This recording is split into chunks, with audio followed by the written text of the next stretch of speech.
There are very few movie franchises that leave behind a mystery so big that fans are still talking about it nearly 2 decades later, and National Treasure is one of them. We're talking about 2 massively successful films that made close to $1 billion at the box office, built a loyal fan base, and very clearly set up a third movie at the end of the Book of Secrets. And then, nothing happened. No third film. Just one lingering question that's been stuck in everyone's head since 2007. What exactly was on page 47? What makes this even more confusing is the fact that this franchise never officially ended. That's right, scripts have been written, rewritten, and scrapped. Directors and producers have stayed interested, and even the cast has been open to returning, and yet somehow, the movie still doesn't exist. So what exactly went wrong here? How does a franchise this successful just stall like this? And after all these years, is National Treasure 3 ever actually gonna happen? Let's break it down.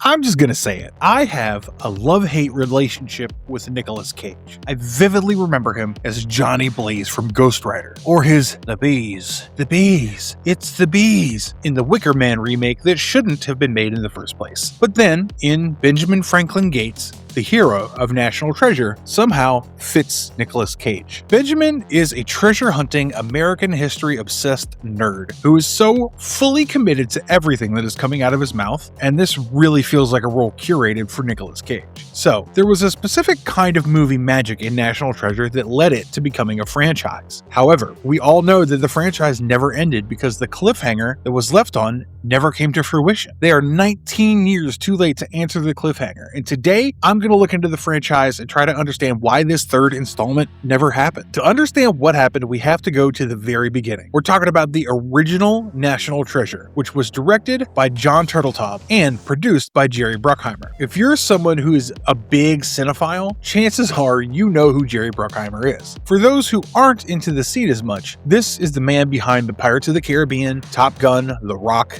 and Con Air. And when originally they were coming up with the movie, this was going to be a one-off thing. The concept of the film was first developed by Charles Seegers and Oren Aviv back in 1997. Then, after 6 years of pinballing through developmental hell, 9 writers and everything, it finally got its shot to be made. So, Bruckheimer and Turteltaub just wanted the movie to be done. And I can't blame them, because the premise of this movie is straight up bonkers. If you haven't watched the movie, you should pause now and watch it, because I'm about to spoil everything for you. If you stay beyond this point, you will be spoiled. Okay then. So, you know the founding fathers of the USA. Yeah, so it turns out these old men decided to hide this huge treasure, and then they hid the clues to the treasure in American historical artifacts. The Declaration of Independence? Yeah, it's basically a big map, and the only person who could figure all of this out is none other than Nicolas Cage. He'll steal the document from the FBI, and then he'll lead the good guys to the treasure. I know, it's insane. This is the kind of pitch that would have been laughed at the moment someone brought it up. However, people like being entertained,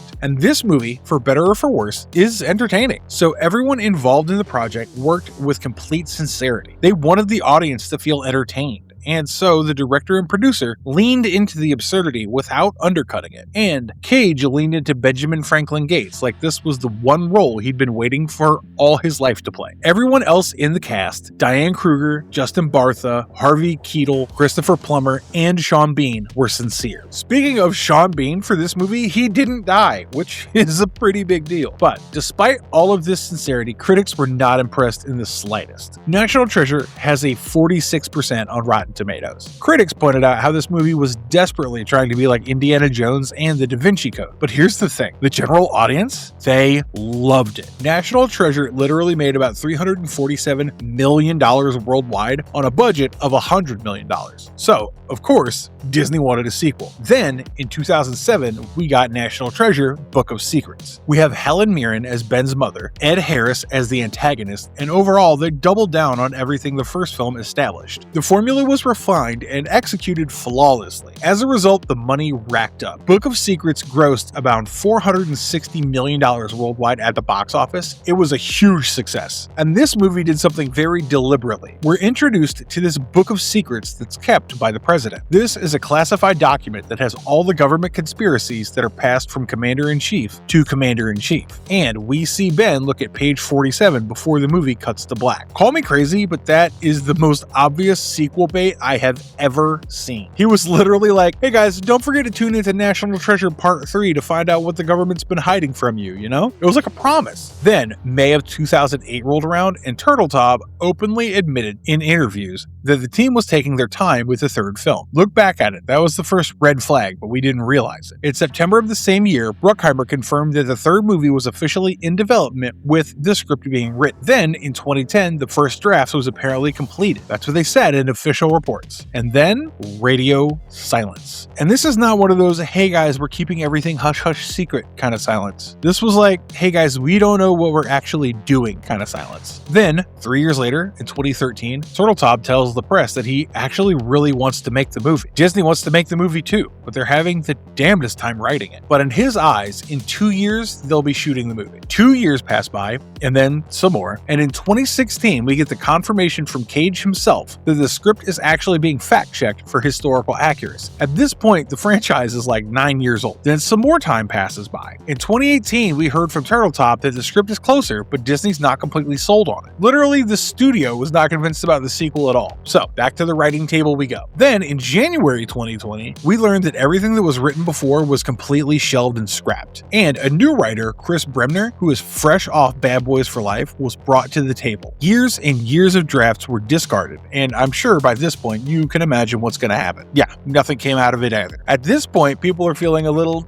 about Nicolas Cage, you know? In case you guys don't know, Nicolas Cage loves spending money. He has real estate, exotic cars, a castle for some reason, and even a dinosaur skull. This man enjoys the finer and costlier things in life. So, because of that reason, from the mid-2010s, he was forced to do direct-to-video films and projects that were goofy and dumb just to pay off his debts. So with this being public knowledge, people aren't sure if they're going to see Nicolas Cage return to the wholesome vibes of Disney. His price and availability were in the air, and no one knew if he was willing to return to the franchise. So a lot of fans thought that Cage was the main blocker, you know? But here's the thing, he was never the blocker. See, Cage wants to make it. Both Turtletop and Bruckheimer have confirmed it. They stated that they wanted to make the third movie, and they've been working on the script for a while. If the script is finished and greenlit, they would send it to Nick, and hopefully they would work together on this one and maybe another one after it. But the main blocker is Disney, because Disney couldn't understand what this third film would do that the first two movies didn't. None of the drafts that the writers sent answered that question in a way that satisfied the studio. And since the studio is not satisfied, there's no movie. Jason Reed, who is the Disney production executive, literally said in a Collier interview from 2020 that the studio did not see in National Treasure what they saw in Marvel, Star Wars, or Pixar, you know? Unlike Marvel or Star Wars, there's no greater world that the sequel could delve into. This is an original film that would build a mood or chemistry and nothing else. It was a movie with another sequel instead of the next chapter of a franchise. So because of that reason, instead of getting the third film, Disney gave us National Treasure: Edge of History. This show premiered on Disney Plus December 14th, 2022. This 10-episode series was built around a new lead character, Jess Valenzuela, who was played by Lizette Oliveira. She had to uncover the mystery of her family history and recover this Pan-American treasure. The legacy character of Cage was never there. Turtletop was an executive producer, but not a director. The original writers of the movie developed the show, but we see legacy characters of Barath and Keatle return. But that's about it. Ben Gates, who we remember the most, is just gone. Why? Because Ben Gates is more load-bearing than Disney thought. See, Disney wanted to bet everything on the ongoing streaming content instead of a single expensive theatrical swing. They wanted to use the same thing that worked for Star Wars and Marvel. They wanted to appeal to the younger generation. But here's a problem. Marvel and Star Wars have worlds where the mythology transfers. You grew up with one Black Widow, and the next generation will grow up with another Black Widow, you know? But National Treasure doesn't have a world that can be passed down. You can't just un-Nicolas Cage Benjamin Gates. I can't imagine having a National Treasure show without Nicolas Cage. And as a result, the critics gave it an approval rating of 38% on Rotten Tomatoes with a 49% audience score. So not looking great, babes. The critics all agreed that the spinoff basically tried to bulldoze and distance itself from the original franchise while completely missing the mark about what made the original movies so amazing. But hey, the show did reach the top 10 streamed original series on Whip Media's tracking during the debut week, but then by the end of late January, it peaked in 4th place and settled in 5th. Nielsen estimates 294 million minutes watched during the week of January 16th to 22nd. Now these are cool numbers, right? But critically and culturally, these numbers were a miss. And with that, you can tell that the whole franchise's gravitational pull was all about Cage. So, understandably, in April 2023, Disney canceled Edge of History. It just ended without any fanfare or anything. All hopes are lost, or so it feels. But then, we're surprised yet again, because in the last 2 years, we got actual movement in this franchise's world. In March of 2024, Cage went on the record with Screen Rant and said there is no National Treasure 3 coming out from Disney. I love that he's blunt about it because finally we know, and I like that. In May of 2024, Bruckheimer confirms that Ted Elliott is bought into the mix to write National Treasure 3 as a screenplay, and Ted Elliott is the writer who literally constructed Pirates of the Caribbean's movies. So if there's someone who knows how to balance wit with genuine character work, it's him. And then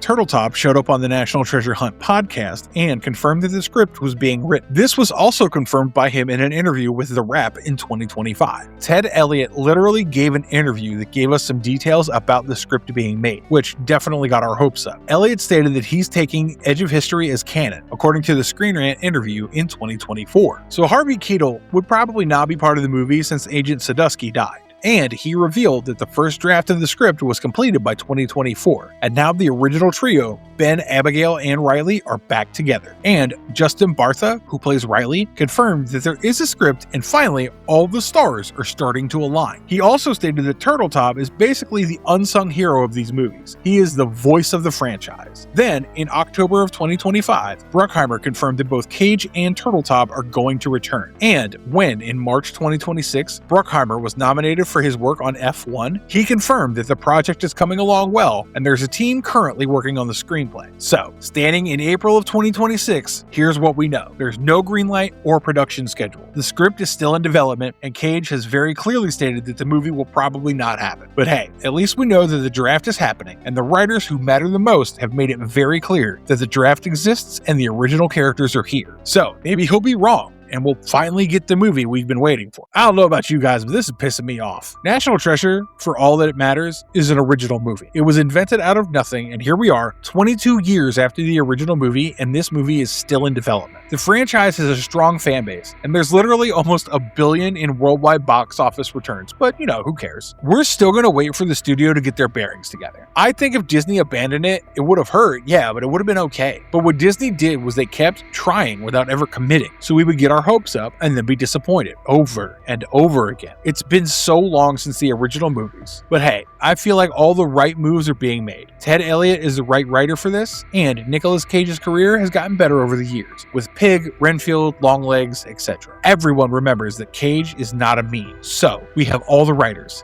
the talent, the directors, and the producer in the right place. So, after 2 whole decades, maybe finally we will get the third movie we've been waiting for so long. So that's it for our video today. If you've been a National Treasure fan since 2004 like me, drop a comment down below. And if you've never heard of this franchise before, well, now you have. And I hope you enjoy the movies. You should hit that subscribe button if you want more like this, and ring that bell icon so that you won't miss any more. And let me know if you guys think this movie will happen by 2030. Until next time, stay marvelous.